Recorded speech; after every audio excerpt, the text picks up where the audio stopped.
Callie Briggs had a system. It was not a good system. It was not a safe system, but it was hers. And in 19 years of living, it was the only thing she could say with complete honesty belonged to her without condition or expiration date or someone else's name attached to it. The system was simple.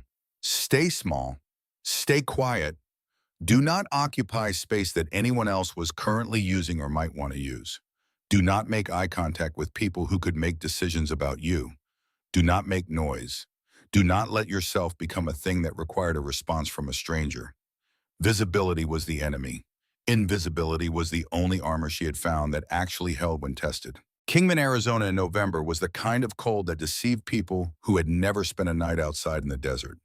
The sun came out during the day and heated the pavement and made the tourists rolling through on Route 66 think the Mojave was a gentle place. It was not gentle. When the sun dropped behind the Black Mountains to the west, the temperature fell hard and fast and the wind came down through the streets with something that felt personal. It cut through thin fabric like it was auditioning for something.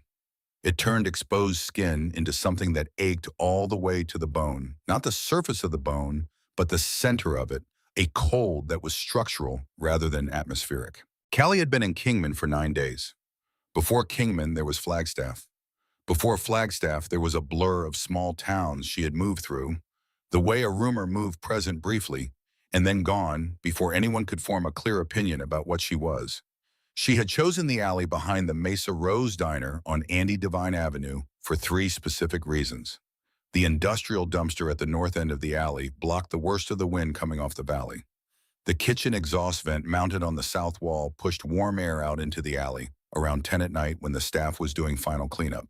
And the diner itself stayed open until 11, which meant the alley had ambient light and ambient human sound.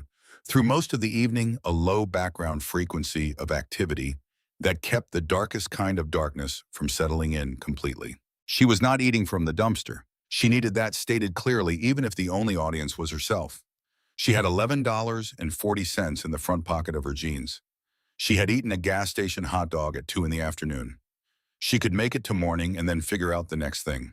She was always figuring out the next thing. That was the second part of the system. Never stop at the current problem. Always be thinking one problem ahead. The moment you stopped planning forward was the moment the situation could catch you. She was sitting with her back against the brick wall, knees pulled to her chest, a piece of flattened cardboard under her against the cold ground when she heard the motorcycle. Not a crotch rocket, and not one of those modern machines that sounded like a disagreement between a lawnmower and a blender. This was something older and heavier, a sound with actual weight behind it, a low mechanical thunder that registered in her sternum before it fully reached her ears. It pulled into the small parking area behind the diner and idled for a moment, that big engine cycling down slowly, and in the sudden quiet after it cut off, the alley felt different, occupied in a new way. She pressed herself tighter against the wall. This was not a decision she made consciously. Her body made it before her mind had finished processing the input. Stay still, be nothing. The wall behind her was just a wall. She was part of it. The man who climbed off the motorcycle was old. She could tell that even in the half-dark, even from her tucked position behind the dumpster. He moved like old, with the specific negotiation that experienced bodies made with gravity, a slight careful pause before his boots found the ground. The posture of a man who had put decades of hard miles into his joints and was now receiving the invoice for all of it. He was not tall, maybe 5'10", but he was wide across the shoulders in a way that had nothing to do with youth or current vanity. Wide the way men got when they had spent 30 or more years doing physical work that did not apologize for what it asked of the body. He wore a leather vest over a heavy jacket zipped to the collar, dark jeans boots that had been every place he had been and remembered all of it. His gray hair was pushed back from his face. His beard was thick and maintained with care, but without self-consciousness, the kind of beard a man kept because he had self-respect rather than because he was following a trend. He stretched his lower back with a slow, deliberate movement. She heard the faint sound of joints resettling. He turned his head and took in the alley the way a man took in unfamiliar spaces when he had been moving through the world long enough to know that awareness was a skill you either practiced or eventually regretted. His eyes found her tucked shape behind the dumpster without difficulty, without any particular searching. She stopped breathing, He looked at her for a long moment, not alarmed, not disgusted, not calculating the fastest way to make her someone else's problem. He looked the way a man looked at something he wanted to understand correctly before he decided how to respond to it. Then he said cold tonight and turned and walked toward the diner's back door. That was it, those two words, and then he was gone through the door and the alley was quiet again, except for the distant kitchen sounds and the hum of the exhaust vent. Callie exhaled slowly. Her hands were shaking and she pressed them flat against her thighs and told them to stop. He had not told her to leave. He had not taken out his phone. He had not made that face, the face that people made when they discovered her, the face that said their evening had just become more complicated than they wanted it to be because of her existence. He had said two words and moved on. It was such a small thing, it dismantled something in her anyway. She sat there in the cold and tried to remember the last time a stranger had spoken to her without wanting something from her or wanting her gone from wherever she was. She went back through the weeks in her head and found two instances in the past 3 months, and one of them was a social worker in Flagstaff who had been legally required to speak to her and whose tone made the legal requirement perfectly obvious. She thought about Tucson while she sat there, not because she wanted to, because the cold and the dark and the specific loneliness of sitting unseen in an alley tended to take her back whether she invited it or not. The apartment on South Tucson Boulevard, the smell of cigarette smoke, and yesterday's angers embedded in the carpet fibers. The chain lock she had learned to work silently when she was 12 years old. The particular sound of her mother's boyfriend's truck pulling into the parking lot at 2 in the morning, and what that sound meant, and how she had learned to read it from 2 floors up, through a closed window and 100 feet of dark air. The way she had spent a year of her life being very quiet and very small in that apartment, and then another year trying to make it better by studying hard, by staying out of the way, by being useful enough that her presence could not be objected to. The CNA coursework she had started at 18, thinking that if she had a real skill, a specific and marketable skill, she could create enough distance from the apartment to breathe actual air. She had gotten 8 months in before the apartment made continuing impossible. Before she left with what she could carry, which was not much because the whole point of the system was to travel light. 8 months of classwork, enough to understand the mechanisms of physical injury in a way that was technical and clinical rather than just frightening. Enough to know what a pneumothorax was before anyone ever told her she had one. She did not think about that yet. She did not know yet that she was going to need that particular knowledge in approximately 40 minutes. The back door of the diner opened 15 minutes after the man had gone in. He came out carrying a paper bag, a large coffee cup, and a second cup he had not been holding before. He walked to the motorcycle, set the first cup on the seat, and then turned and walked directly toward her. No hesitation, no performance of casualness. Just a man walking towards someone he had decided to speak to. He crouched down about 3 feet from where she sat. Not close enough to crowd her, close enough that he did not have to raise his voice. He held out the bag in the second cup. "Turkey melt," he said. "And coffee. You like turkey." She stared at him. "It is fine if you do not. I can go back in and get something else. Turkey melt here is good, though. Coffee is just regular, nothing added to it." She had not been offered food by a stranger without a sermon attached to it, without a form to fill out, without a particular weighted silence that required her to perform gratitude in a specific way in 4 months.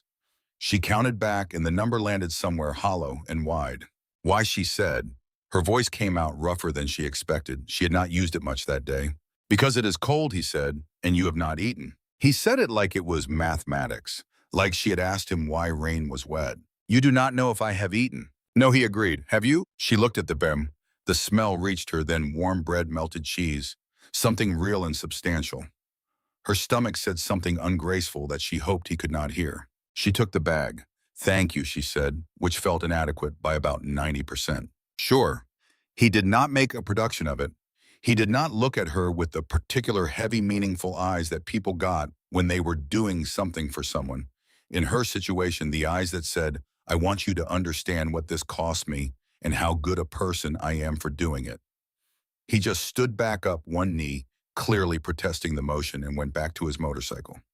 He retrieved the first cup and went and sat on the bench near the back door and looked at his phone. She opened the bag. Turkey melt, like he had said, still hot from the kitchen. She ate half of it before she remembered to slow down. She made herself stop. She drank the coffee. It was exactly what he had promised, dark and plain, and hot enough to sting the back of her throat, and then spread warmth through her chest like something had decided to be deliberate about kindness. She watched him eat his own food from across the alley. He was not watching her. He was not waiting for gratitude or some sign of acknowledgement.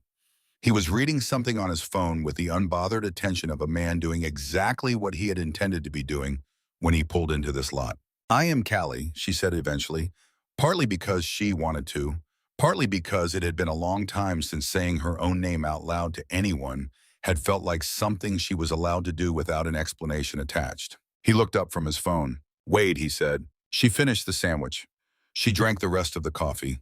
She set the empty cup carefully beside her and sat with her knees up and her back against the wall and felt for approximately 14 minutes like a person with a present tense rather than just a collection of contingencies stacked one on top of another. It was a feeling she did not fully trust. She let herself have it anyway. "How long?" he said eventually. She thought about lying. 8 weeks was her usual number, bad enough to explain her circumstances, but not so long. It triggered the particular institutional alarm that led to calls and assessments in systems designed to help that always seemed to leave her smaller, coming out than going in. 8 months, she said instead. He did not react the way people usually reacted to that number. He did not wince. He did not recalibrate his expression into something careful and clinical. He said that is a long time, and he meant it without making it a judgment against her. They talked after that, not about anything enormous. The town, the route he had taken through the mountains from Needles, a pie place in Seligman that he recommended him with the quiet authority of a man who took good pie seriously and had opinions about it. She found out he was 63 years old, that he had ridden motorcycles since he was 19 and saw no particular reason to stop, that he had a bad knee from a construction site accident 8 years ago and was probably overdue for surgery, but was currently ignoring that fact, that he had a dog at home named Cal, a big shepherd mix, being watched by his neighbor Bessie, who was not naturally gifted with animals, but followed instructions reliably. He told her he had ridden out from Williams that morning with no particular schedule, just moving. He said he did that sometimes. She understood that more than she wanted to say out loud. There was a particular kind of moving that was not about the destination at all, that was entirely about the distance itself, putting miles between yourself and the thing that sat on your chest when you stayed still too long. She did not ask about the vest. She could see through the gap at the bottom of his jacket that there was leather underneath colors and patches she could not quite make out from where she sat. She knew enough from 8 months of moving through desert towns to know that you did not ask bikers about that. There were questions you did not ask, and that was chief among them. At some point, she noticed the camera mounted on the corner of the building directly across the alley. It was one of those commercial security units, the kind that ran continuously on a loop, and it had a clear line of sight down the length of the alley and across the parking area. She had noticed it her second day there and had factored it into her assessment of the space the way she factored everything in, because when you were living in public, every feature of the environment was relevant data. She filed it and moved on. She was not thinking about it as evidence. She had no reason yet to think about it as anything except a camera on a wall. "You should have a warmer jacket than that," Wade said, looking at her hoodie. "I had one. It got taken." His jaw shifted slightly, a brief adjustment in the set of his face. He looked like a man deciding whether to say the specific thing he was thinking or a more neutral version of it. He chose neither. "Hold on," he said. He went to the motorcycle and pulled a rolled bundle from one of the saddlebags. He walked back and held it out to her. It was a flannel-lined denim jacket, the kind that had been washed and worn soft over years, the kind of softness that fabric only earned through sustained time. "I do not need," she started. "You are going to take it," he said, quietly. Not a command exactly, something else. Just a jacket. Been sitting in that bag for 3 weeks. Do something useful with it. She took it. She put it on. It was several sizes too large and hung past her hips. She did not care at all about that. It was warm immediately, the warmth of stored heat releasing against her skin, and it smelled like motor oil and something faintly cedar, and it had enough weight to it that she could feel it across her shoulders. That weight was its own form of reassurance. It said, "You are here. You are wearing something real. You have a border between yourself and the cold." They talked for another hour. She did not track the time exactly. The kitchen sounds inside the diner cycled through their final stages. The exhaust vent cut on at 10:12 and pushed warm air down the alley, and she let herself lean into it slightly. He had come from Williams because of a man named Ray, he said eventually. Not a long explanation, just that Ray had been a friend from the club, a real one 30 years running. Died 6 months ago. Not violence. A stupid accident on a Utah highway, wrong place, and a driver who had not been paying attention. Ray had loved Kingman. They had stopped here together more times than Wade could count, had eaten at this diner, had sat in this exact area behind the building. Wade had not been back since Ray died. Thought it was time, he said. She sat with him. The idea of returning to a place that held the memory of someone. She did not have a place that held anyone she would choose to return to. The places that held her were not ones she was going back to in a spirit of honoring anything. Is it helping, she asked? Coming back. He thought about it with the unhurried quality that seemed to characterize the way he thought about most things. Getting there, he said. She almost smiled. The truck came in at 10:43. She heard it before she saw it, a big pickup lifted high with chrome accents moving too fast for the tight space of the backlot, gravel spraying from under the tires. It pulled across 2 parking spaces as though the lines painted on the ground were suggestions written for other people. 3 men got out. She recognized the type before she had consciously processed any specific detail about them. She had spent 8 months developing the ability to read type quickly because type was what told you what was coming and how fast you needed to move. These were the ones she had learned to be most careful about, not the openly hostile ones who were at least honest about their intentions. These were young men, early 20s, wearing the particular confidence that came from never having encountered a consequence that their circumstances could not absorb. Their clothes were expensive and worn carelessly. Their voices were loud on purpose. The one in front was tall with the kind of face that had been told its entire life that it opened doors. She would learn his name later, Nash Langford. She did not know it yet. She knew the architecture of him, the jawline, the way he moved through the space with an unconscious assumption that everything around him was organized for his benefit. He was drunk. They all were. But he was the kind of drunk that did not slow him down. It only removed the thin layer of performance he maintained in ordinary life and revealed what lived underneath. She had seen what lived underneath types like him before. It was not good. Look at this, he said, and his eyes went to Wade first. To the motorcycle, to the old man sitting on the bench.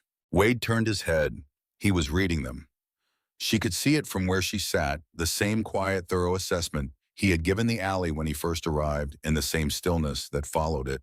Old man on an old bike, Nash said. The 2 behind him shifted slightly, the way men shifted when one of them was in the process of establishing the terms of an interaction. Wade did not respond. He finished the last of his coffee and set the cup down on the bench beside him. The one she would later learn was Kyle, shorter and thick through the shoulders, with the restless energy of someone who needed something to happen, walked toward the motorcycle. He reached into his jacket pocket, and his hand came out holding a set of car keys, and he let them swing from his fingers as he walked. Do not touch the bike, Wade said. The words were flat and clear, and did not rise in volume or temperature. The voice of a man who said what he meant because he had been doing it for more than 40 years and saw no reason to adjust the practice. Kyle stopped walking. Then he smiled because the smile was the appropriate response when the night was about demonstrating that nobody told you what to do. Did he just tell me, Kyle said to Nash? I think he did, Nash said. Do not touch the bike, Wade said again. Same tone, same flatness. Not louder, not angrier. Just the same clear statement repeated because it had not yet produced the correct result. Kyle walked the rest of the way to the motorcycle and put his hand flat on the gas tank. Then he pressed down slightly, rocking the bike on its kickstand, and reached back into his pocket and brought the keys out again and dragged the edge of one slowly along the paint of the tank. Wade stood up. She felt it in the air before she fully processed it. The way pressure changed in a space before something committed happened. He stood up slow but completely all the way up. His full width, his 63 years of knowing without any uncertainty who he was. He looked at Kyle's hand on his tang, and he looked at the line the key had drawn, and then he looked at Nash and he said, last time. Last time, what Kyle said, still smiling. Nash had moved 2 steps closer. The third one, the quiet one she would learn, was Nate had drifted to Wade's right side without appearing to make a deliberate choice about it. She recognized the positioning. Her body recognized it before her mind cataloged it in words. These three had done this before. Maybe not together, maybe not here, but their bodies knew the geometry of it. Walk away, Wade said. All three of you. Whatever tonight is supposed to be, it does not have to go this direction. Nash reached out and shoved the handlebars of the Harley. The bike rocked hard on the kickstand and then settled back. Something moved through Wade's face. She would think about that expression for a long time afterward, and what exactly it was. Not rage, something colder and more deliberate than rage. The face of a man who had arrived at a decision and was completely at peace with it. He stepped forward. It was 3 against 1. He was 63 years old. He had a bad knee and 3 weeks of riding in his joints. And for 4 seconds, it looked like it might go differently than she knew it was going to go. He caught Kyle with a right hand that was not artful, but was completely real, and the flat, ugly sound of it carried across the alley, and Kyle went down.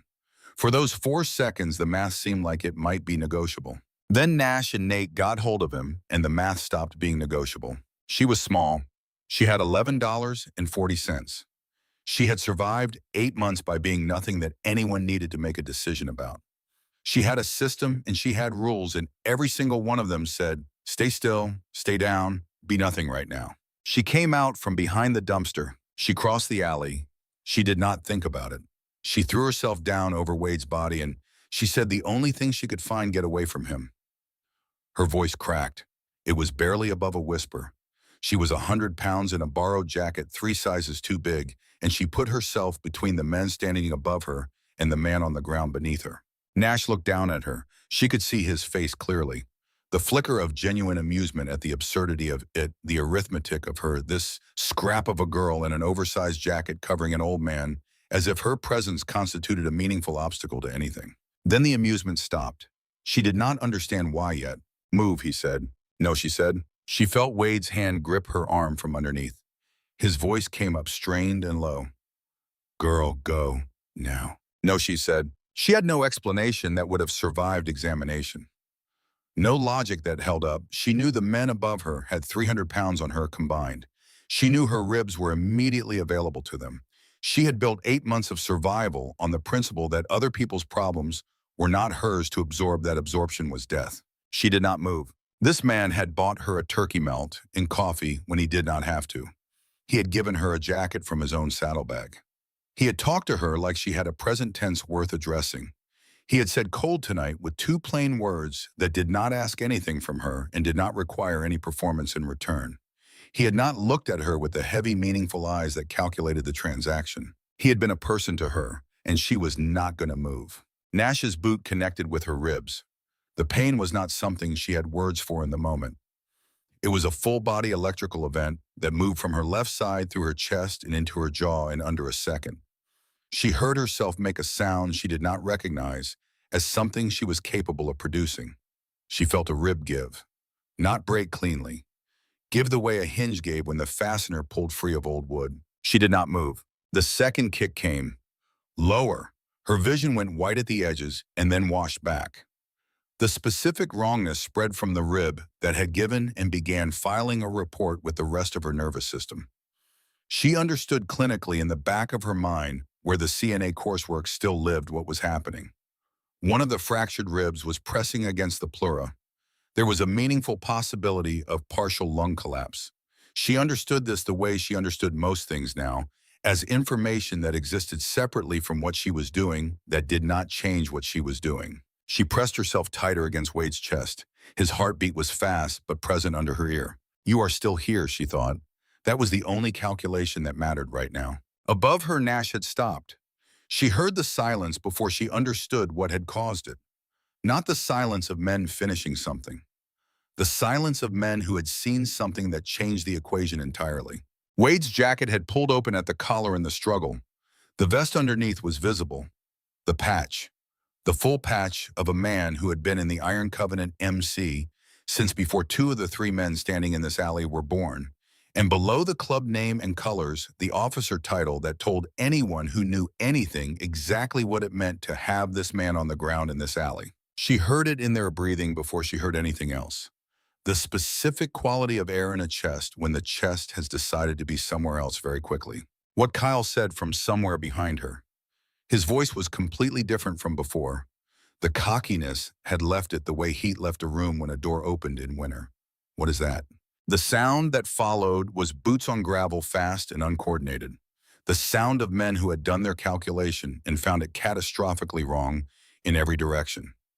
The lifted chrome truck turned over, hard-flooded, turned over again, caught, tires on pavement, then silence. Then just the alley and the exhaust vent and the faint kitchen sounds from inside. Wade's voice came from beneath her, low, battered, carrying something she had never heard from anyone before, and did not have a single word for something that existed in the space between pain and wonder, and a gratitude that was too large for the moment it lived in. "You did not run," he said. She was lying on him and she was crying, and she had not known she had started. Her ribs were filing a comprehensive legal objection to her entire left side. She said no. Why? She tried to find something that sounded like sense. What came out was the only thing available. "Because you talked to me like I was a person," she said, "and I have not had that in a while." Wade Flynn, 63 years old, 35 years, a full-patch member of the Iron Covenant MC, went entirely still beneath her. She could feel him breathe. She could feel him working through something she did not have the architecture to name. Then his hand came up and pressed gently against her shoulder blade. Not quite a hug, something more considered than a hug. Something that said, "I see you. I have seen you this whole time, and I am not going to stop seeing you. Help is coming," he said. "You are going to be all right." She wanted to ask how he knew that. She wanted to ask what was on the vest. She wanted to ask what happened next. Her vision was doing something complicated. The pain in her left side was centralizing in a way that her clinical knowledge recognized, and her body was beginning to insist upon regardless of what she wanted. The last thing she heard before the gray took her was Wade's voice no longer speaking to her. Low and steady, speaking into a phone she had not seen him reach for. "Dispatch, this is Hayes. I am down. Send the club." And somewhere at the absolute edge of what she could still receive, she thought she heard something building in the dark outside the alley. A sound with weight. A sound that was more than one thing and was getting louder by steady increment. The kind of sound that had intent behind it. She stared at the ceiling for a long time after Slade left the room. The monitor beeped its steady rhythm. Wade was in the chair. The sound outside was constant, that low sustained frequency that had become the background note of everything that had happened since the alley. "Tell me about the club," she said eventually. He looked up from the cup he had been turning in his hands. "Not the name or the reputation," she said. "What it actually is. What it has been to you." He was quiet for a moment in the way she had come to recognize as thinking rather than reluctance. 35 years, he said. "I was 28 when I patched in. Thought I understood what I was getting into." She could hear something in his voice that was the texture of someone reassessing a memory. "I understood maybe a third of it." "What was the other 2/3? He looked at the ceiling. "The part you only learn by being in it for decades," he said. "The part that is not the leather and the bikes and the reputation." He paused. "When my daughter died," he said, and he said it plainly, the way you said things that had been carried so long, they no longer required careful handling. "I did not leave the house for 11 days, would not open the door, would not answer the phone. My chapter president at the time, man named Ortega, he came every single morning, did not knock, just sat on the porch steps until I could hear him there and then left. 11 mornings." She waited. "On the 12th morning I opened the door," Wade said. "Ortega was there. He had a cup of coffee and he handed it to me. And he said, 'When you are ready, we are riding to Needles, just a ride. No conversation required.'" She paused. "And I went. And that was the beginning of coming back." She thought about that. 11 mornings of someone sitting on porch steps without demanding anything. "That is what you meant," she said. "When you said someone has your funeral if you die broke, someone is on your porch if you fall apart." He nodded. "And someone sits in an uncomfortable hospital chair." He said, looking at her, "When a 19-year-old girl decides to put herself in between a boot and your ribs." She almost laughed again. The almost cost her again. She pressed her hand to her side and waited. "Ray was the one who recruited me," Wade said after a moment. "Technically, I found the club myself, walked into a meeting in Kingman when I was 27. No introduction, no invitation, just walked in because I had heard they were there and I wanted to see for myself." He almost smiled. "Most groups you walk in uninvited like that, they have questions about your judgment." "What did they do?" Ortega looked at me for about 30 seconds, Wade said. Then he pointed at a chair and said, "Sit down and stop standing there like a salesman." He shook his head at the memory. Ray was the one sitting next to that chair. He started talking to me like we had known each other for years before I had said a single word. Just started talking. Route he had taken that morning. Pie place in Seligman. Seligman, she said. You mentioned that place tonight. Ray introduced me to it, Wade said. He introduced me to about half the things I still value. He was quiet for a moment. That is why I am in Kingman. That is why I am in that alley. I was putting him back in the places he loved, trying to sit in the spaces he sat in and let them be what they were to him. He paused. I did not expect to find anything in that alley except the memory of someone I missed. She thought about what she had been in that alley, a girl behind a dumpster, cold and invisible, and running a system that had kept her alive and kept her small. Did it help, she asked, finding me there? He looked at her steadily. It reminded me that the world was still full of things that needed paying attention to, he said. And that was what I needed more than anything else. She sat with all of that. The monitor beeped. The sound outside continued its steady, low presence. You know what the hardest part of being out there is, she said. Not the cold, not the hunger, not even the danger. He waited. It is the way people look through you, she said. Like you are furniture, like you exist as an inconvenience or an absence rather than a person. She looked at her hands.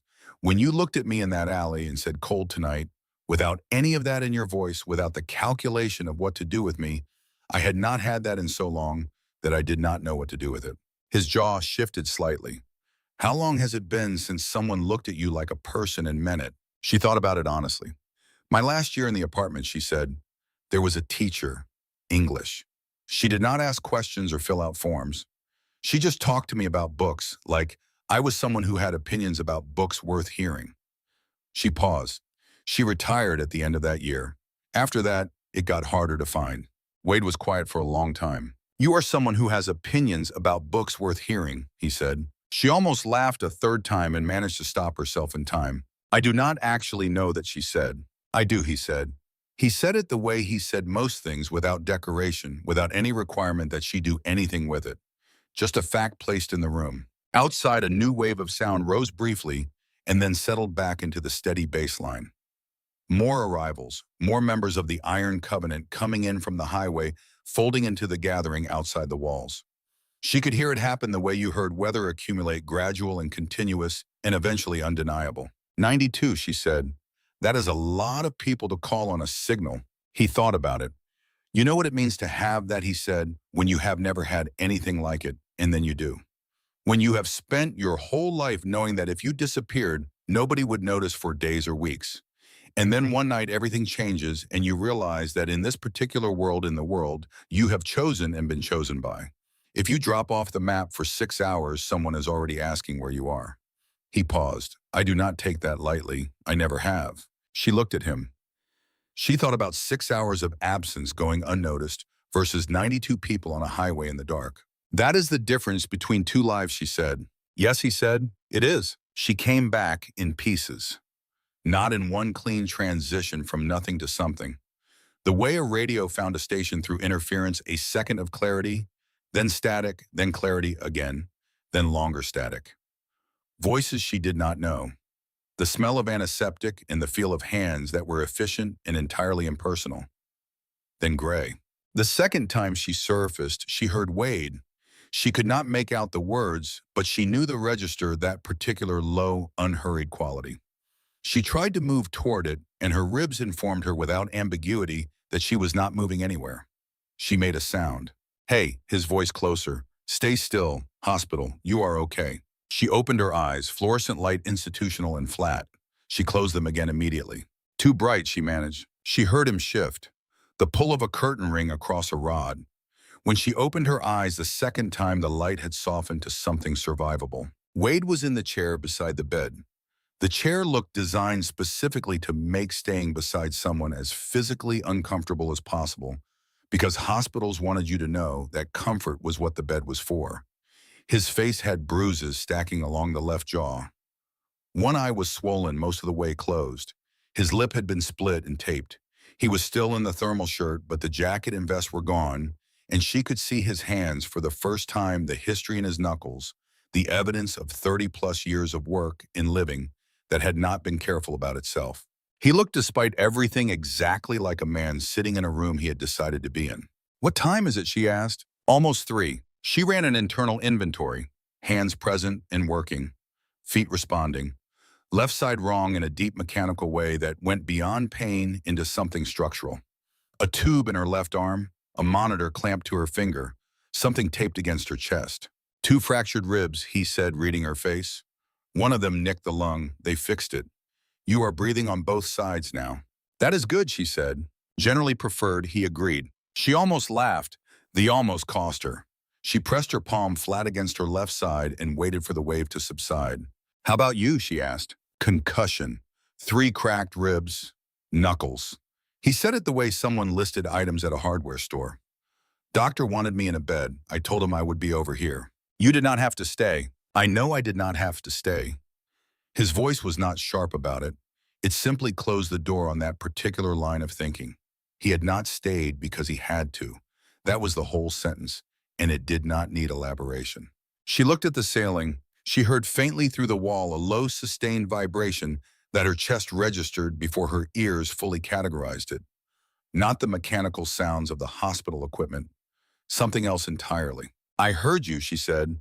"On the phone, you said send the club." He was quiet for a moment. The quiet of a man deciding how much to explain rather than whether to explain. "I made a call," he said, "to people who would want to know I was down." She turned her head and looked at him directly. He looked back and did not look away and did not offer anything further. "The vest," she said. "I never really saw it. I saw there was something under the jacket. They saw it." He said yes. He said that was why they ran. "What does it say?" He looked at her for a long moment. She had the sense he was measuring something specific. Not her in general, something more precise, whether she was the kind of person who could receive a piece of information and sit with it correctly. "Iron Covenant MC," he said, "and below that, Sergeant at Arms." The words landed with more weight than their syllables seemed to warrant. She had heard the name Iron Covenant the way people heard about weather systems, mostly in the context of things to be aware of in the region. She understood the patch. She understood the rank. She understood what 3 young men who had grown up in Arizona and knew anything at all about anything would have understood when they saw it on the ground below them.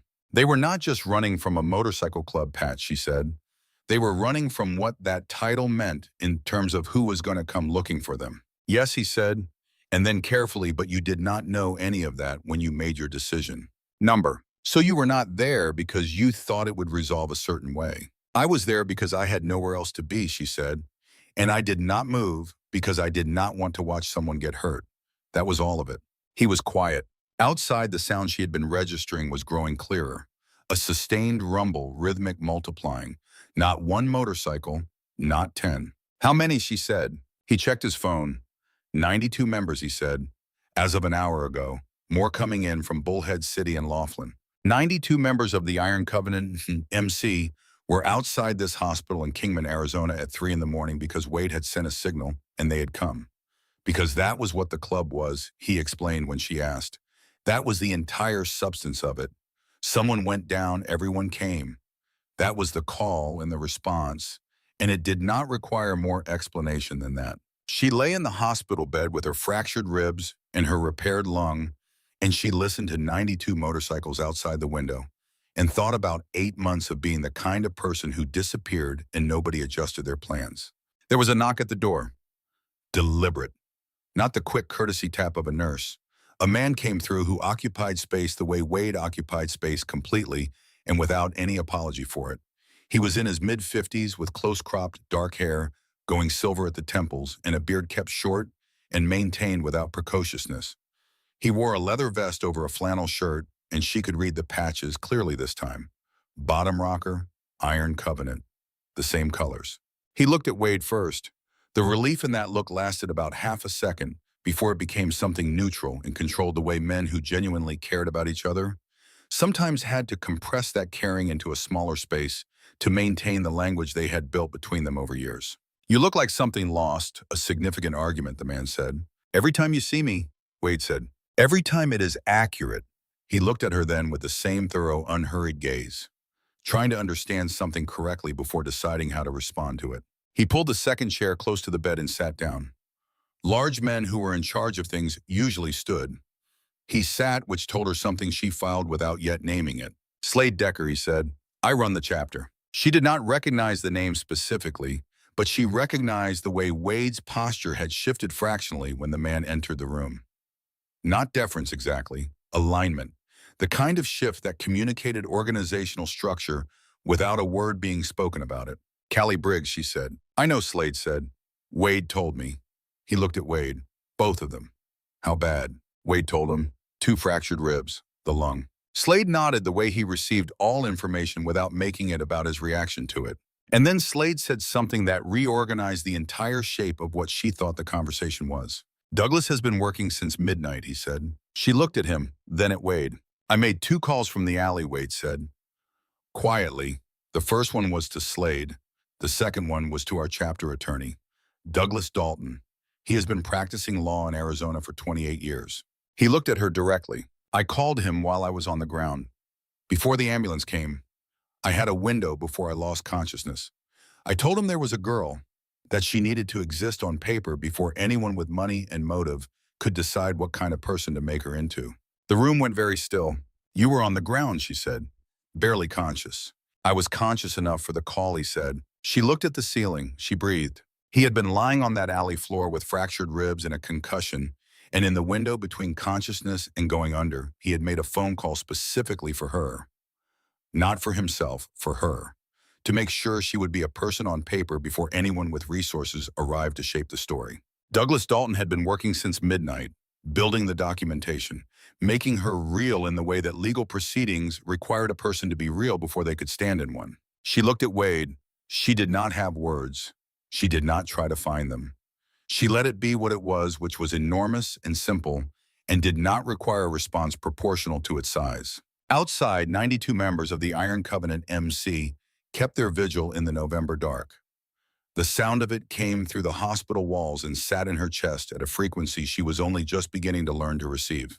You should know Slade said eventually that Nash Langford's father is Gordon Langford, the Langford Development Group. She had heard that name. Everyone in Arizona had heard that name. Gordon Langford had built half the commercial real estate in the northern half of the state over the past 20 years and had the political relationships that went with that history. His son has been bought out of 2 prior incidents, Slade said. Both times the matter was resolved before charges were ever filed. He paused. This is not going to be a third time. She absorbed that, the weight of it, not just what had happened to her in the alley, but the shape of Nash Langford's history. 2 people before her who had arrived at the same situation and found the outcome purchased away from them before it could mean anything lasting. This is not going to be a third time, Slade had said, and the way he said it was not a threat. It was a fact he was placing in the room for accuracy. Outside, the sound of 92 motorcycles was steady and continuous. And somewhere in this town, 3 men were beginning to understand the specific kind of consequences that money had never been built to address. The police came at 4:15 in the morning, not to arrest anyone, to ask about the vehicles parked on the public street outside the men standing on the public sidewalk. Slade went to the hallway to handle it. Callie kept her eyes closed and listened. The officer's voice had the flat, controlled quality of someone who had been trained to drain emotion from professional communication and was finding it more difficult than usual tonight. We cannot have this many motorcycles parked around a medical facility, the officer said. They are on a public street, Slade said. Public property. Legal vehicles with legal registered owners. The noise ordinance. Engines have been off for 2 hours, Slade said. You are looking at men standing on a sidewalk, which is also legal in this state. Do you see anyone breaking a law? A pause. We understand there was an assault. There was an assault, Slade confirmed. 3 men attacked a 63-year-old man and a 19-year-old girl in an alley off Andy Devine Avenue. 2 fractured ribs and a partial lung collapse for the girl. 3 fractured ribs and a concussion for the man. We have a license plate and a registered owner. How is that investigation going at this hour?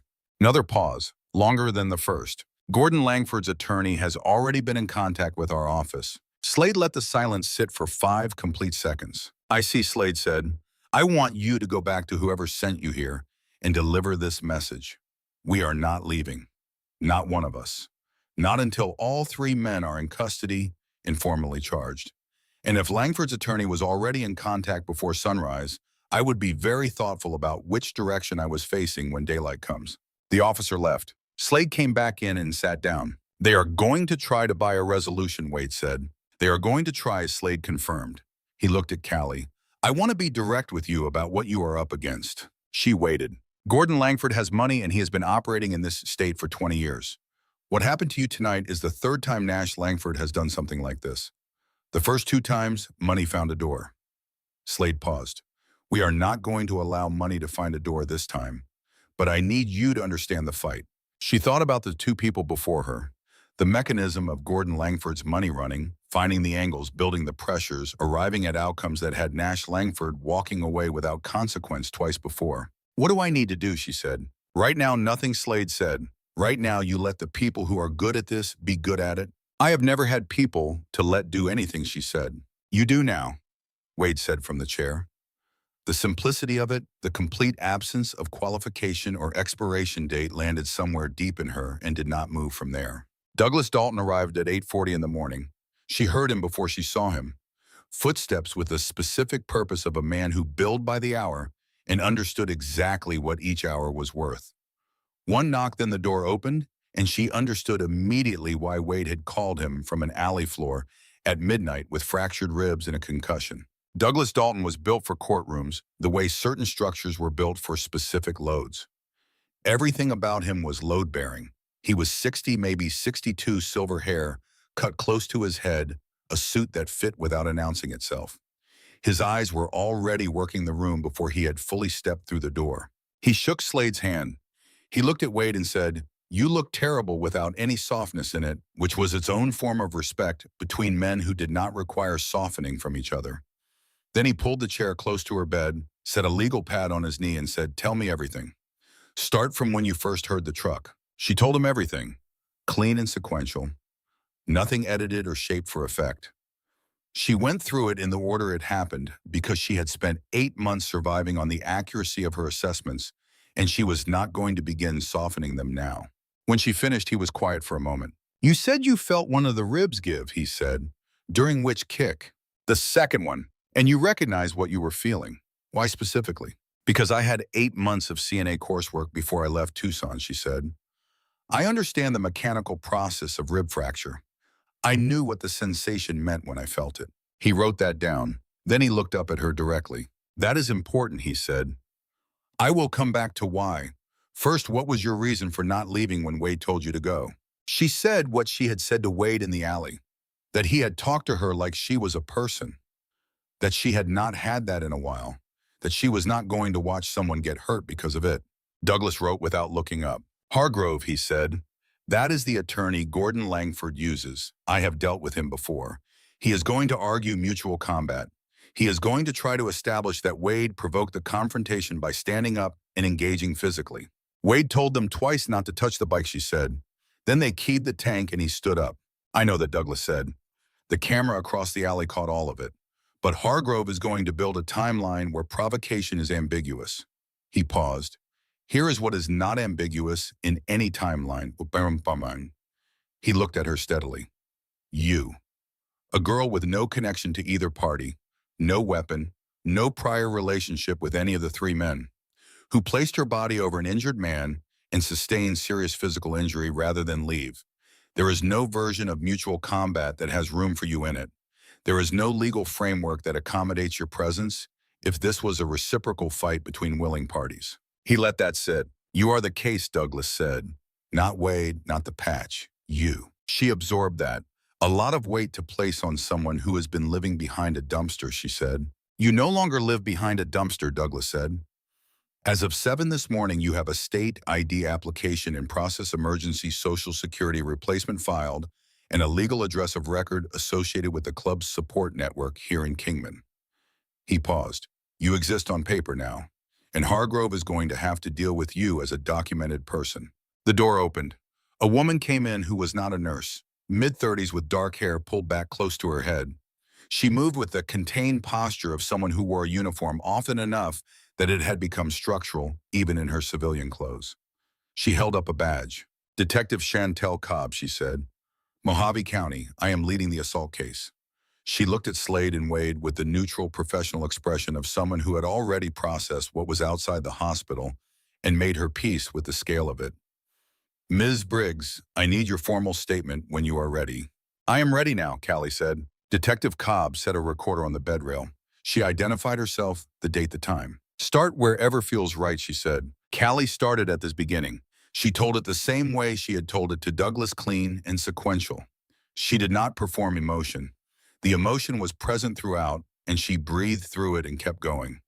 She told it all the way through to Wade's voice saying, send the club to the sound she had heard building in the dark before she lost consciousness. Detective Cobb asked 4 clarifying questions when it was done. All specific, all precise. She turned off the recorder. Ms. Briggs, she said, 2 prior incidents involving Nash Langford were never prosecuted. I have pulled both files this morning. She paused. Your testimony, combined with the camera footage and the corroborating statements we expect from the other 2 defendants, gives this office the strongest case it has assembled on this individual. Will it actually go to trial, Callie asked. Or will Langford money find a way? Detective Cobb's face did something careful. The district attorney on this case does not respond well to that kind of external pressure, she said. I will leave it there. She left. Wade looked at Callie from the chair. How are you feeling? Callie thought about it honestly.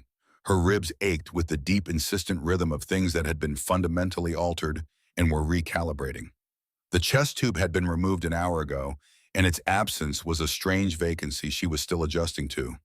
But she was hungry, actually specifically urgently hungry. The hunger of a body that had decided it was going to have a future and required fuel for that project. Hungry, she said. Wade almost smiled. That is a good sign. Slade stepped into the hallway and said something to someone. 15 minutes later, a hospital cafeteria worker appeared with a tray meaningfully more comprehensive than any standard patient meal. Callie ate all of it. She ate with the focused attention of someone relearning something they had lost access to. Not eating because survival required it, but eating because there was enough, because someone had made sure there was enough and was going to keep making sure. It was a small thing. It was not a small thing at all. Bessie arrived just before noon. She was 60, small and quick, with dark hair going to silver, carrying a casserole dish with the purposeful grip of a woman who considered food a form of direct communication that required no translation. Behind her, barely clearing the doorway, came Cal. He was enormous in the way Wade had described a shepherd mix, who seemed to have arrived at peace with his size by simply declining to acknowledge it. He walked in, assessed the room, assessed Callie on the bed with the patient, thorough expression of an animal taking his assessment seriously. Callie extended her hand. Cal sniffed it carefully. Then he turned around twice and laid down on the floor beside the bed with a thump that communicated he had identified his post and was not open to any renegotiation of its terms. Bessie set the casserole down and looked at Wade. You look terrible, she said. I am aware. She moved the casserole to the windowsill with the conviction of a woman who had opinions about surfaces. Then she turned to Callie and looked at her directly, taking in the jacket on the chair and the careful way Callie was breathing and everything else. I have a room, she said, when they release you. Callie looked at Wade. I told her you would need somewhere, Wade said. Later, when Bessie and Wade were talking in the easy, practical register of 2 people who had known each other for years, Bessie mentioned something the way people mention things they assumed everyone already knew. She said the room that faces the fence, same one Wade used to keep for his daughter before. Callie went still. Wade's hands stopped moving on the coffee cup he was holding. He looked at Bessie.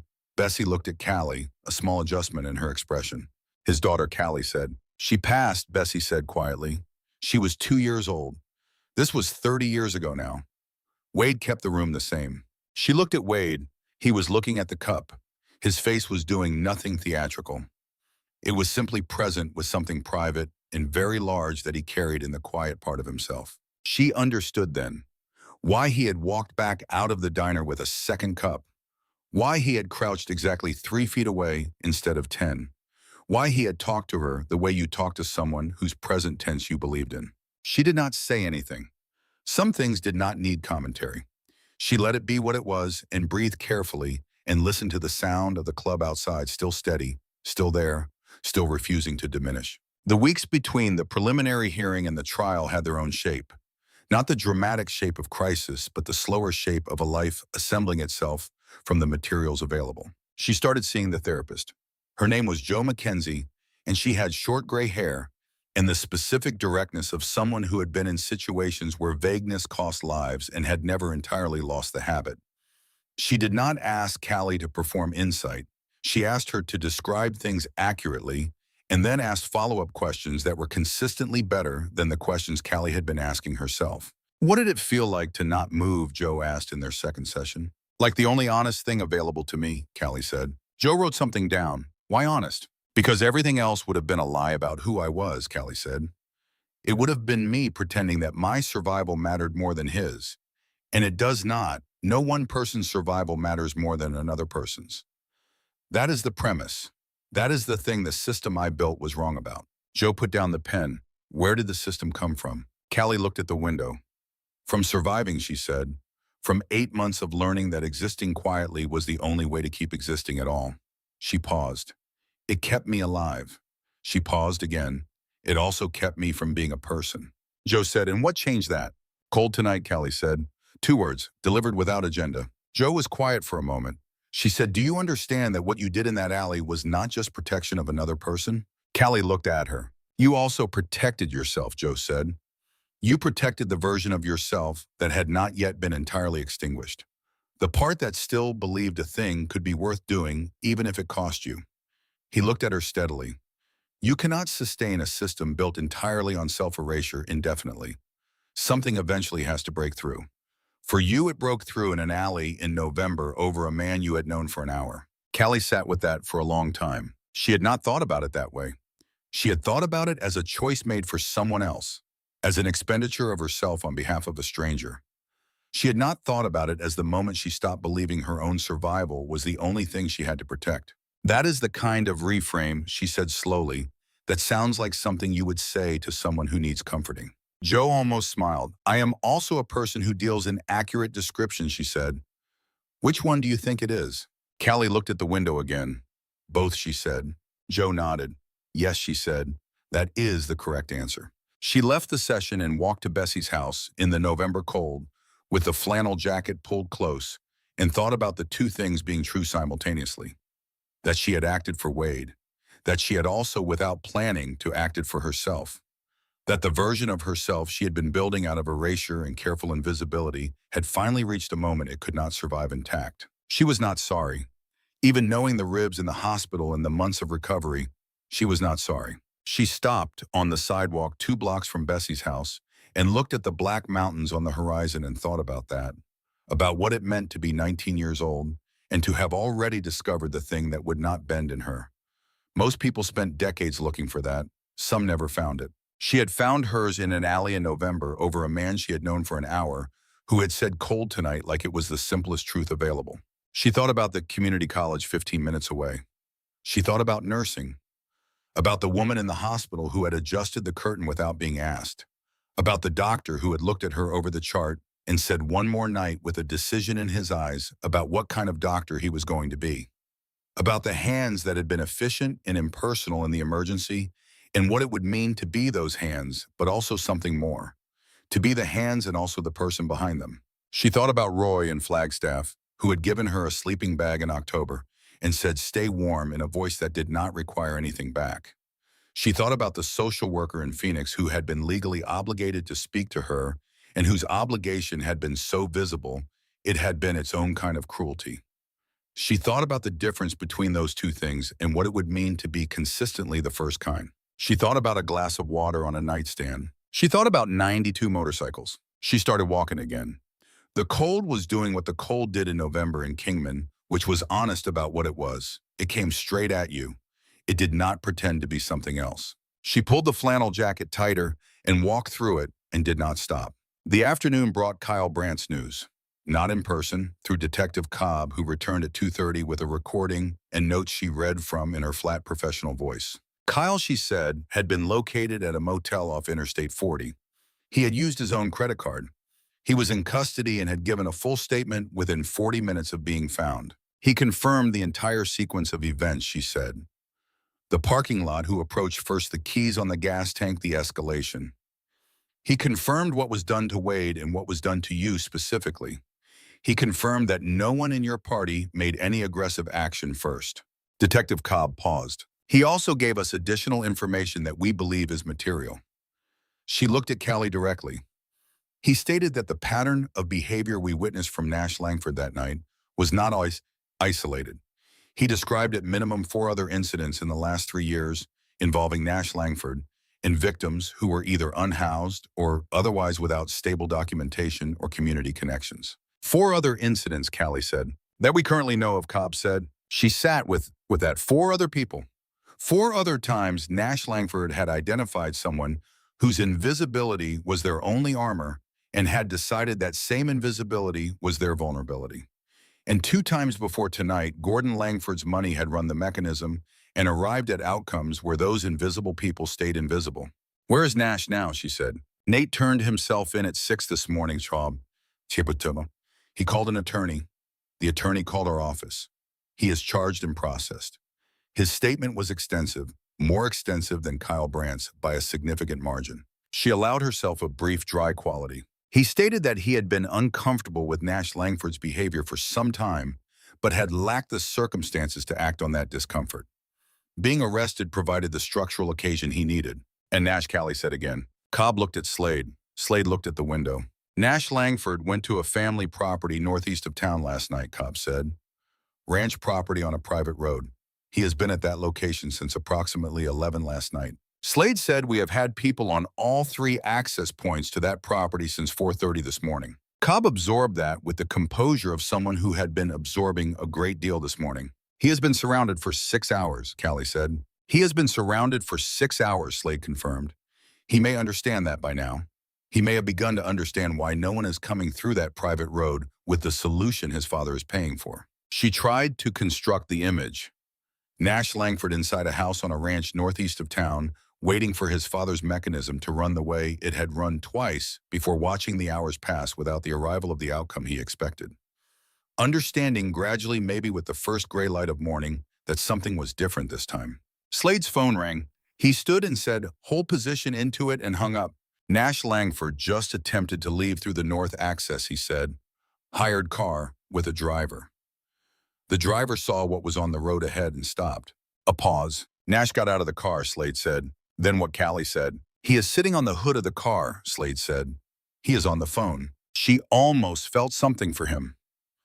Almost. The image of Nash Langford with his constructed face and his 20-some years of operating without consequence, sitting on the hood of a hired car on a private road in the Arizona desert, calling his father finally at the absolute end of a road that did not have a door his money could open.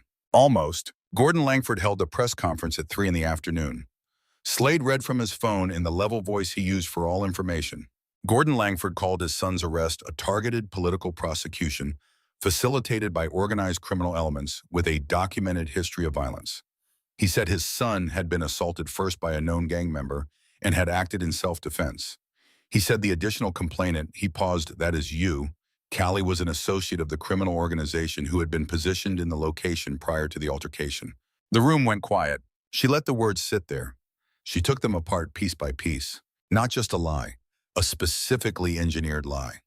One that had found the exact shape of her history: 8 months of movement, 8 months of no fixed address, 8 months of being no one's documented person, and had decided to make that shape into a story about deliberate placement. "He used everything I was trying to survive as a weapon against me," she said. Slade said nothing. He waited. "He went on record," she said.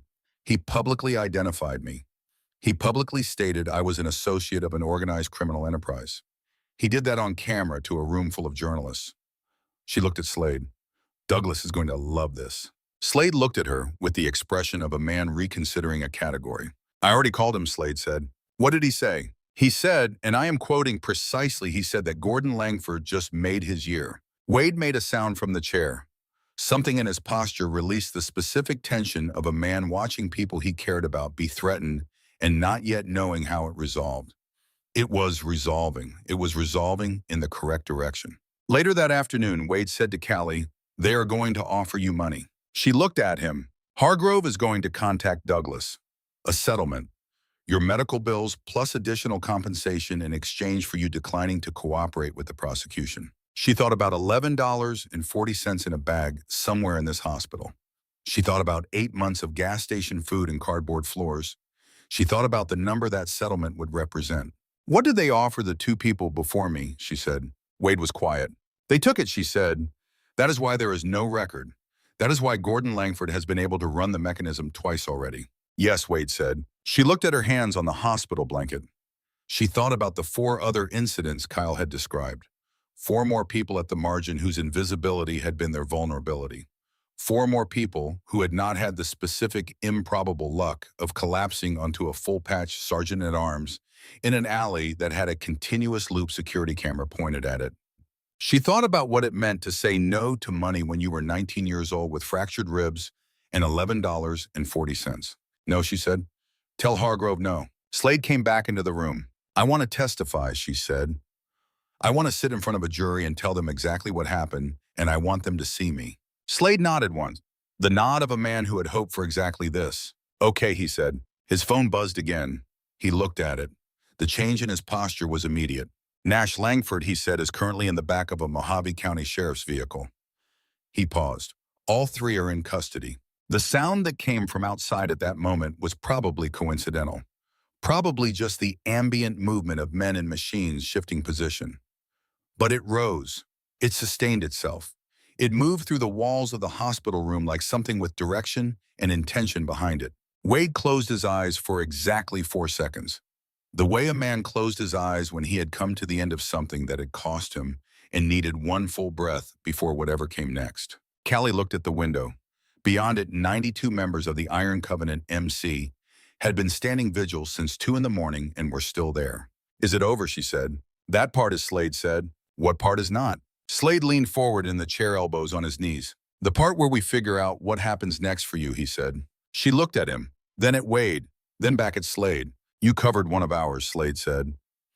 You did not know what he was. You did not do it for any reason except that it was in front of you and you did not look away. That matters to us. It matters considerably more than you currently understand. He paused. You have no place to go after this. You have no support structure. You are 19 years old. You have a legal process ahead of you that is going to take months and requires you to be stable and present and addressable throughout all of it.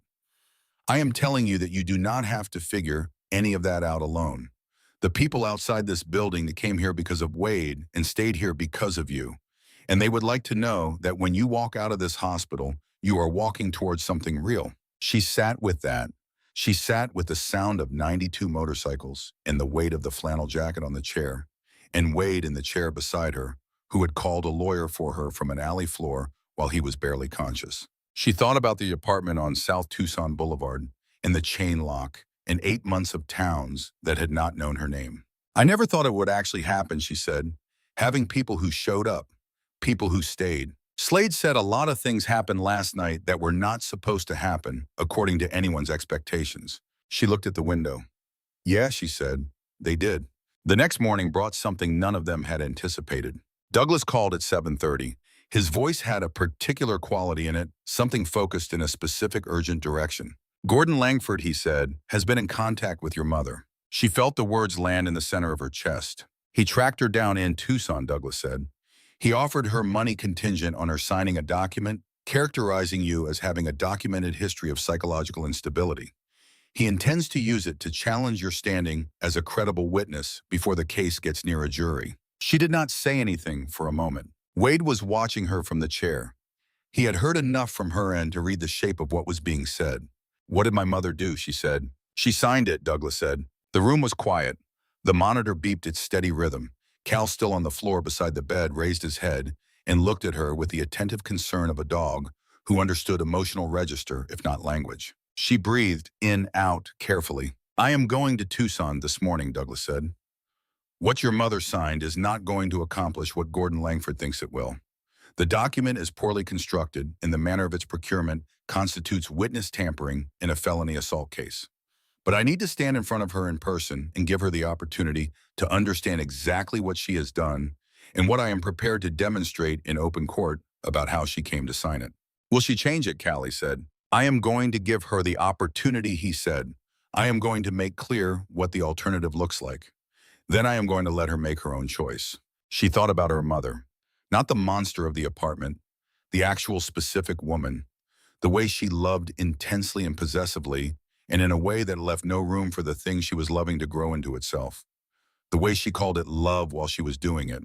She thought about Gordon Langford finding that woman and placing money on her table. Okay, Callie said, go. Douglas went. At 2 in the afternoon, Douglas called back. Your mother will not be appearing for the defense, he said. Callie said nothing. She made a different choice, Douglas said. I want you to understand it was her choice to make, and she made it herself. He paused. She also said something I thought you should know. She said she was sorry. I cannot tell you what that is worth to you. I can only tell you that she said it. Callie looked at the ceiling. She breathed. Thank you, Douglas, she said. One more thing, he said. I am filing a motion tomorrow morning. Gordon Langford's contact with your mother constitutes witness tampering in a felony assault case. That goes on the record before we go anywhere near a courtroom. Wade, when she told him, was quiet for a while. Then he said she made the right choice. My mother, Callie said, or Douglas. Both, he said. The day she was discharged, Slade handed her a card in the hospital hallway. Douglas's number, an emergency contact line for the chapter, and a third number. That third one, Slade said, is a therapist in Kingman. She is good, former military. She works with people who have come through things. He looked at her with the directness that was simply his manner. What happened to you in that alley is not something to carry without support. What comes next matters more than what already happened. Do not try to manage it alone. She looked at the card. Every instinct she had built in over 8 months said, I am fine. I do not need that. I have managed worse. Do not create obligation. She put the card in the pocket of the flannel jacket. Okay, she said. Wade came through the door of his room at the same moment she stepped into the hallway. Moving carefully, the same negotiation with gravity she had watched in the alley before she knew him. He looked at her. She looked at him. Ready, he said. No, she said. He almost smiled. Good answer. They walked to the elevator together. When the doors opened on the ground floor and they stepped into the lobby, she could see through the glass front of the hospital, the November morning and the street and the men and motorcycles. Not 92 anymore. More. The number had grown again through the night. She stopped walking. Wade stopped beside her. She looked at all of them. All those men in their cuts and their boots standing in the cold Arizona morning, because one signal had gone out in the dark and they had come and they had stayed and more had come after them. She breathed in. She breathed out. The glass doors opened. The cold hit her immediately. November in Kingman, doing what it always did without any apology. She pulled the flannel jacket tighter and walked through and stopped on the sidewalk. She had known they were there.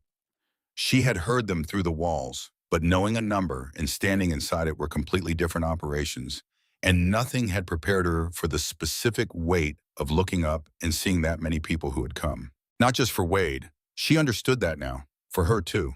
One of the men near the front looked at her and nodded. No ceremony, no performance. Just the nod you gave someone who had done something that did not require words to carry its meaning. She nodded back. Slade said quietly beside her, Bessie is expecting you by 10. She has already made food. It is 7:30, Callie said. I know, Slade said. She started at 6. Wade made a sound. That is Bessie. They walked to Slade's truck. She got in the back. Wade got in the passenger seat. Slade drove, and as they pulled out of the hospital parking lot, a formation of motorcycles moved alongside them. Not boxing them in, not theatrical about it, just present, a moving perimeter that said this vehicle and the people inside it are accounted for, and that is not going to change. She watched through the window and said nothing. Some things did not need commentary. Some things you just let happen and tried to stay inside them correctly. Bessie's house announced itself through scent before the door opened. Coffee and something baking, the warm bread particular smell that went directly to the part of the brain that remembered being taken care of before it remembered anything else. Bessie opened the door before they reached the porch. She looked at Callie with the same comprehensive assessment she had given her in the hospital top to bottom. The jacket, the careful measured way she moved the inventory of a woman already calculating what the next stage required. You need real food and then you need to sleep in an actual bed, Bessie said. That is what is happening today. Come in. No preamble, no ceremony. A door open and a direction given. Callie looked at Wade. He looked back at her. I told you, he said. She went in. The spare room had a real mattress and 2 quilts and curtains that blocked the morning light entirely, and a nightstand with a lamp and a glass of water that Bessie had placed there before they arrived. That glass of water set out in advance for someone Bessie had never met was such a small, specific act of forethought that it moved through Callie, somewhere private and unexpected, and did not move on from there. She sat on the edge of the bed. She pressed her hand against her ribs and breathed. She could hear Bessie in the kitchen, Wade's voice low and even in response, the sounds of two people who had known each other for years moving through a familiar routine in a space that knew both of them. Cal appeared in the doorway, enormous as advertised, with the slightly puzzled expression of an animal who had not been informed a guest was coming and was now conducting his own thorough assessment. He walked in, sniffed her hand, carefully determined something satisfactory, and laid down on the floor beside the bed with a thump that communicated he had found his post, and the matter was not up for further discussion. She lay back. She looked at the ceiling. She closed her eye. She slept for 5 hours without interruption, the longest unbroken sleep she had managed in 8 months. When she woke, the glass of water was still there. Cal was still there. The sounds from the kitchen were still there, and nothing had changed and nothing had gone wrong. She lay still for a long time, just verifying that fact. The weeks that followed were not simple. Recovery was not a linear movement from broken to whole. It doubled back on itself and stalled, and had days where she was certain she was healing, and days where her body presented a different opinion entirely. The ribs were patient about reminding her they existed. She used the spirometer 10 times every hour. She did the breathing exercises. She slept under the 2 quilts with the curtains drawn and Cal on the floor beside her, and Douglas called regularly. The case was moving. The district attorney had formally declined Hargrove's request for reduced charges. Nash's bail hearings had been denied twice. Gordon Langford's witness tampering motion had been filed and was generating its own legal momentum in a direction that Gordon's attorneys had not anticipated. The press conference Gordon had intended to shape the narrative had done something else entirely. Douglas had filed the defamation action within 24 hours of it. The action had created its own news cycle. The news cycle had put Callie's name into the public record not as a transient, not as an associate of criminals, but as an assault victim who had been publicly slandered by the father of her attacker while she was still recovering in a hospital bed. Bessie monitored it and gave Callie summaries that were precise and unsentimental. The shape of what was out there was this: a 19-year-old unhoused girl protects a stranger from a brutal assault, sustains serious injuries, refuses a financial settlement, is attacked publicly by her attacker's wealthy father, and 92 motorcycle club members stand vigil outside her hospital room. One reporter described it as a story that did not fit any existing category. Douglas read that line to Callie over the phone with the flat affect of a man who was privately satisfied and professionally understating it considerably. 3 weeks after the hospital, she testified at the preliminary hearing.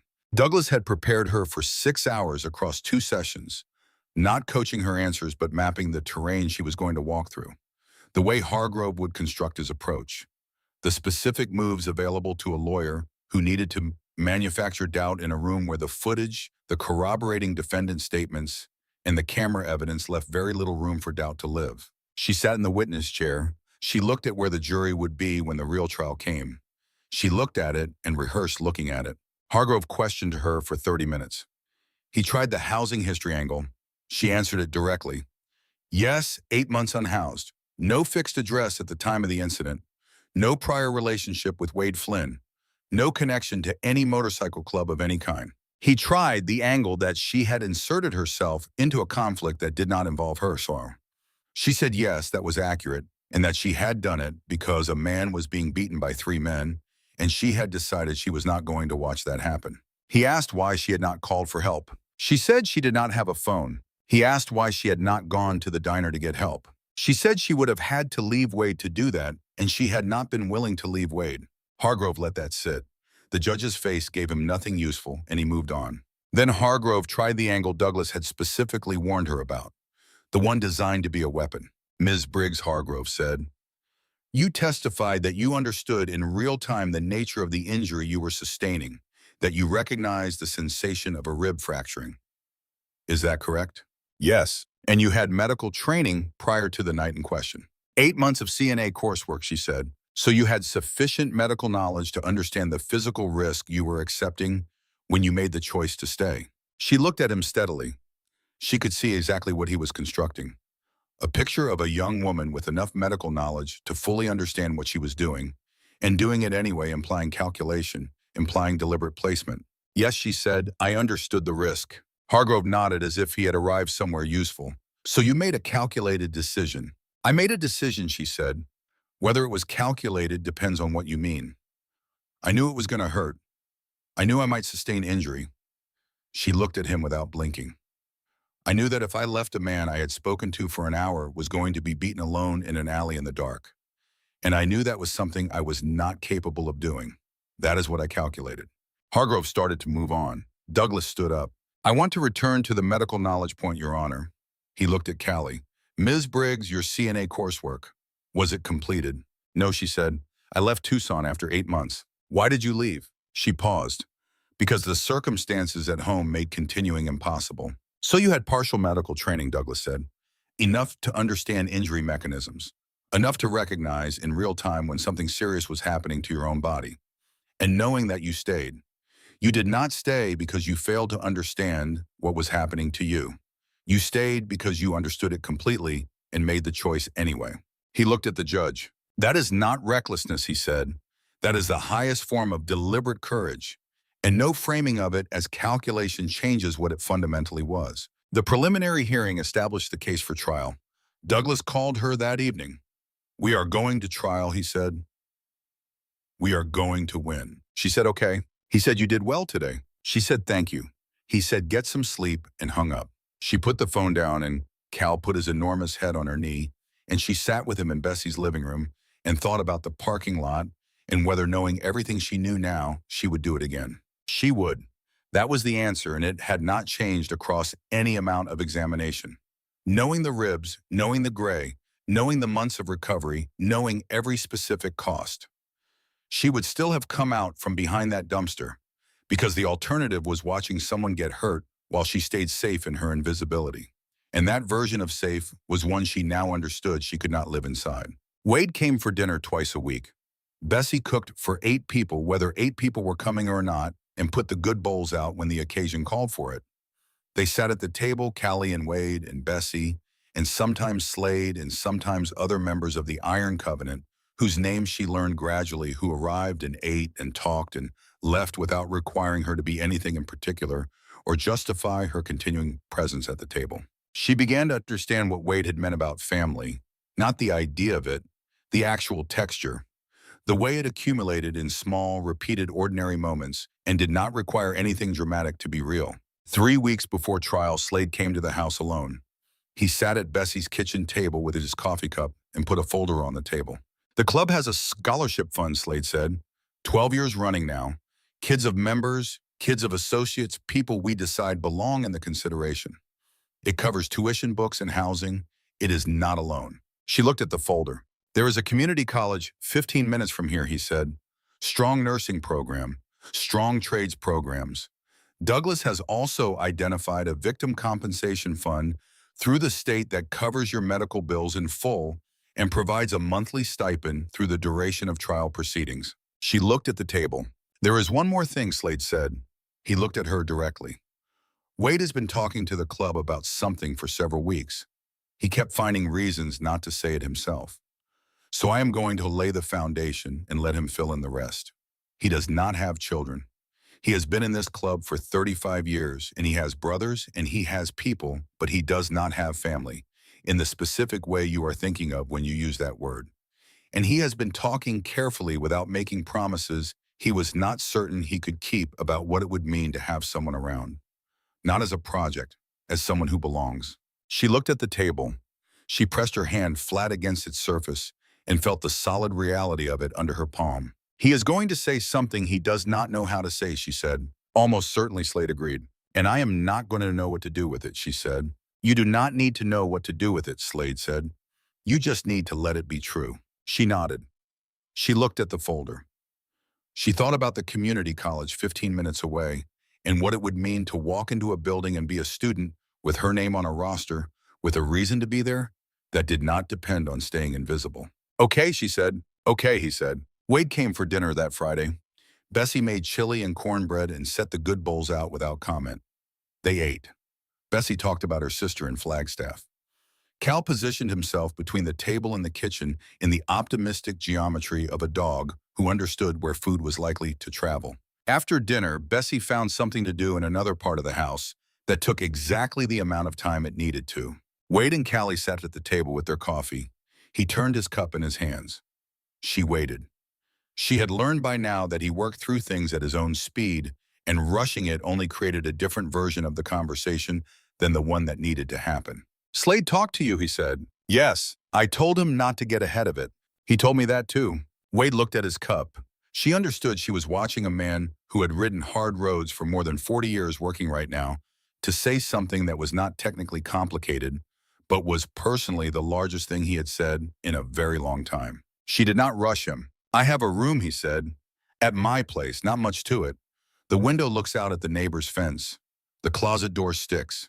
The heater in that part of the house takes 20 minutes to get going in the morning." He paused. "It is yours if you want it." He looked at her. "Not temporary. Not while the trial is running. Not while you are healing up. Yours." He stopped. He found the version of the sentence that had enough practical cover to be said out loud. "I have got a room and you do not have a place, and that is a simple problem with a simple answer." She sat with it. She thought about South Tucson Boulevard and the chain lock. She thought about 8 months of movement and gas station food and cold alley floors, and the specific exhaustion of being no one's problem, and therefore no one's person. She thought about 2 words in a dark alley, "cold tonight," said without pity, without demand, without any requirement for anything in return, except for her to be there to receive them. "The closet door sticks," she said. "Yeah," he said. "Been meaning to fix that." "I will fix it," she said. "I am good with my hands. I learned on the road." He looked up. His expression was not theatrical. It was simply open in the way that men who had spent decades keeping things carefully managed sometimes let their faces be when they reach the end of their management capacity. Something moved through his face that she was glad he did not try to control, because it was real and it was honest and it made him look exactly like what he was. A man who had found something he had not expected to find and was still learning the full size of it. "Okay," he said. "Okay," she said. Cal, from his position between the porch and the kitchen, exhaled a single long, satisfied sound, as if the conversation had arrived precisely where it was always going, and he had simply been waiting for the humans to catch up. She fixed the closet door in the second week at Wade's house. He had mentioned it the night he asked her to stay, and she had said she would fix it, and she meant it literally the way she meant most practical things, as a statement of fact, rather than a social gesture. The door had a warped frame, the hinge screws backing out slightly from wood that had expanded and contracted through too many desert winters. It required a Phillips head screwdriver and 15 minutes of patient work and a small piece of cardboard shimmied behind the lower hinge plate. She had learned how to do that in a hardware store in Tucson when she was 16, watching a man fix a door while she pretended to look at paint samples, filing the information away because the system said information was portable in a way that possessions were not. When she finished, she opened and closed the door several times. It moved cleanly, no catching. She found Wade in the kitchen. "Done," she said. He looked up from the newspaper he had been reading. "That fast?" "It was a hinge problem," she said. "Simple fix." He looked at her over the paper for a moment. "Good," he said. She went back to the room. She stood in the doorway and looked at it. The window that faced the fence. The 2 quilts on the bed. The nightstand with the glass of water that Bessie replaced every morning when she came by, a habit she had established without discussion and maintained without comment, the way she maintained most things she decided were worth maintaining. Callie looked at the window and the fence and the winter light coming through and thought about the room Wade had kept unchanged for 30 years. About what it meant to hold a space for someone who was gone. About what it meant to let that same space become something else without erasing what it had been. She had asked him about that one evening at Bessie's table when the conversation had found its way there. The way conversations did when people trusted each other enough to let them go where they needed to go. "Does it feel like a betrayal?" she had asked. "Giving the room to someone else?" He had thought about it for a long time. She had waited. "No," he said. "It feels like the room finally being used for what rooms are for." He paused. She would have been 29 this year. I think about what she might have been. He stopped again. I think she would have been someone who fixed closet doors and did not make a production of it. She had not known what to do with that. She had sat with it and let it be what it was. Now she stood in the doorway of that room and looked at the window and the fence and the clear winter light and thought about a woman who had never existed in the form she might have taken and about the specific grace of a room that had been held open long enough for someone to need it. She was not that woman. She was herself. She was Callie Briggs, 19 years old with fractured ribs healing at 65% capacity, and a name and a legal record, in a room with a window that looked out at a fence, and a closet door that no longer stuck. That was enough. That was more than enough. That was everything. The trial day itself was longer than the testimony. Douglas had told her that, and she had understood it intellectually but not yet in her body. She arrived at the courthouse at 7:30 in the morning and sat in a small room with Douglas and a cup of coffee that went cold before she touched it and waited for 3 hours before her name was called. She had dressed carefully. Bessie had helped without making a production of it, laying out a dark blue blouse and gray slacks that fit correctly and then leaving the room without comment. She had pinned her hair back. She had looked at herself in the mirror in Bessie's bathroom and tried to see what the jury would see. A 19-year-old girl, recovered enough that the injuries were no longer visible on her face but still present in the careful way she moved, still present in the small hesitation before she sat down that anyone paying attention would recognize as someone managing pain. She did not try to hide that. Douglas had told her not to. Let them see you as you are, he had said, not as you think they want you to be, as you are. In the courtroom, Nash Langford sat at the defense table with his attorney and looked straight ahead. She looked at him once when she entered, just once to locate him. He was diminished in the way she had expected and perhaps hoped for, though she examined that hope carefully and found it was not about punishment. It was about recognition, about consequence having weight, about the specific experience of a person who had operated for 20-some years, as though the world was arranged for his benefit, looking at the same world and understanding for the first time that it was not. She looked at him once, and then she did not look at him again. Douglas walked her through the events in a direct examination that lasted 40 minutes. He gave her room to tell it in her own voice. He did not lead. Ya malam. He asked, and then he stepped back and let her speak, and the courtroom was very quiet while she spoke. She told them about the cold.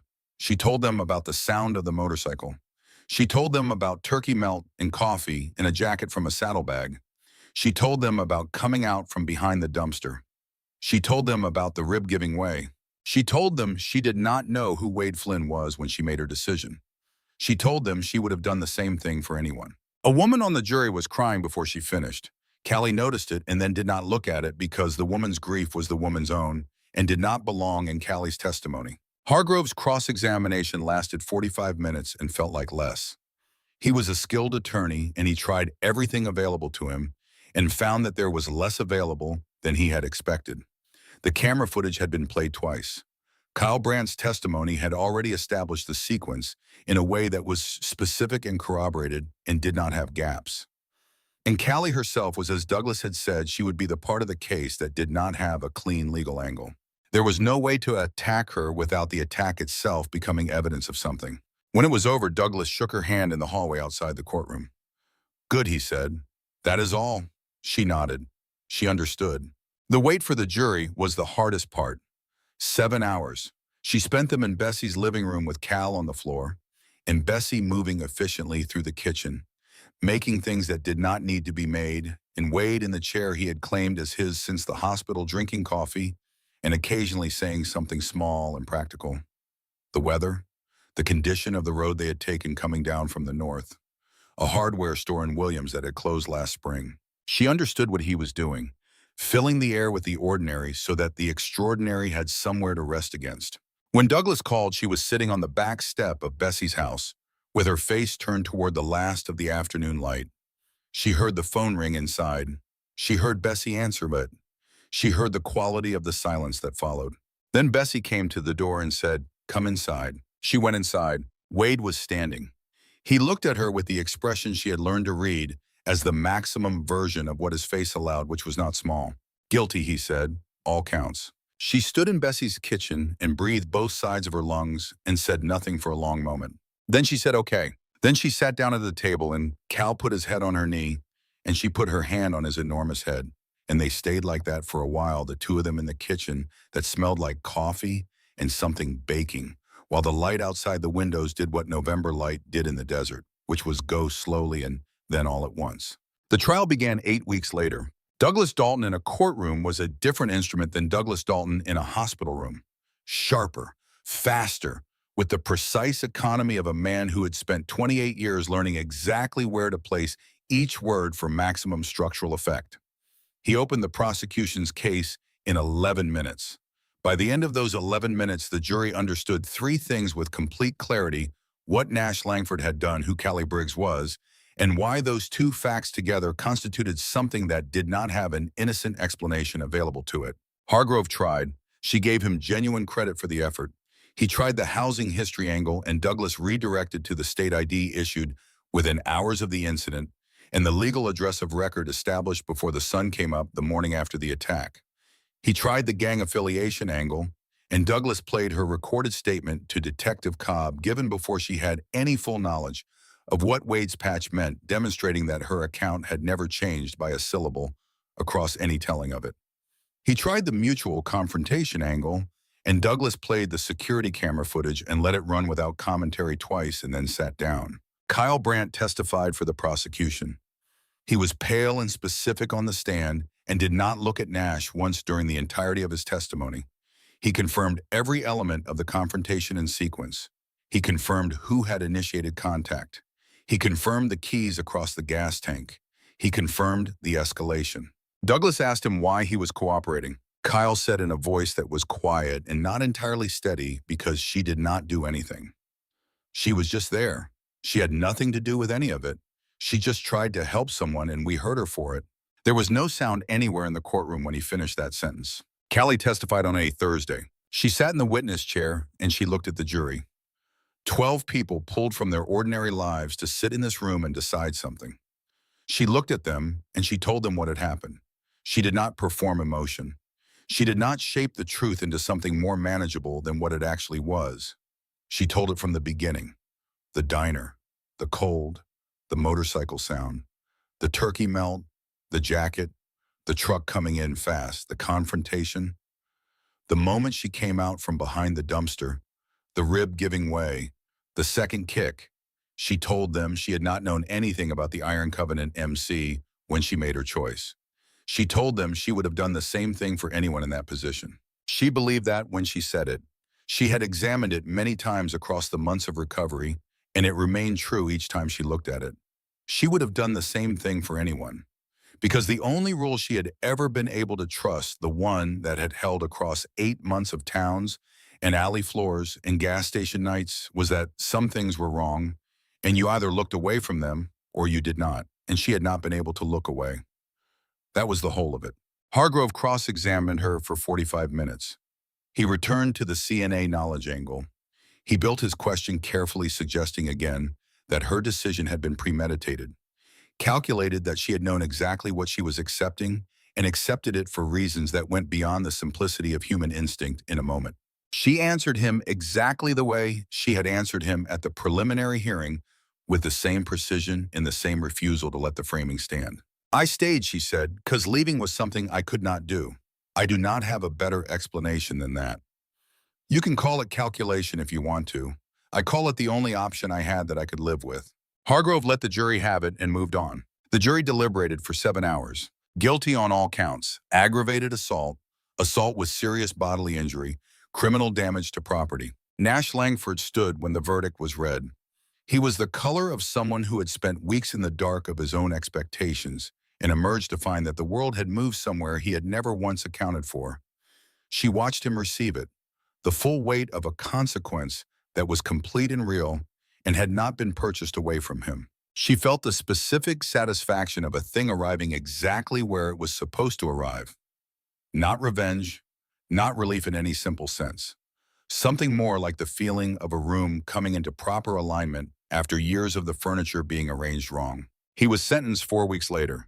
4 years, Arizona Department of Corrections.